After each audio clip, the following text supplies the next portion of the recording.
মানুষ আর অমানুষগুলো দেখতে একই রকম, তাই মানুষ চিনতে ভুল করা দোষের কিছু না।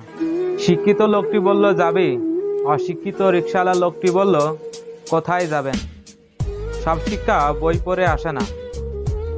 ভুলটা আমারই ছিল, কারণ অন্ধের শহরে গিয়েছিলাম আয়না বিক্রি করতে। সারা জীবন সবাই ভুলই বুঝলো, কারণ কাউকে বোঝাতে পারেনি আমি কেমন। মানুষের মধ্যে মানুষত্ব থাকা দরকার। চালাক তো শেয়ালও হয়। নিজের ভুলটা বুঝতে পারলে ক্ষমা চেয়ে নেওয়া উচিত, কারণ একটা ছোট্ট সরি বললে কেউ কখনো কারোর কাছে ছোট হয়ে যায় না। ত্যাগ ছাড়া কিছুই সম্ভব নয়। শ্বাস নেওয়ার আগেও ত্যাগ করতে হয়। চেহারা দেখে পছন্দ করা হলো ভালো লাগা, আর মন দেখে ভালো লাগা হলো ভালোবাসা। আপনজন যখন স্বার্থপর হয়ে যায়, তখন সে শত্রুর থেকেও বেশি ভয়ঙ্কর হয়ে যায়।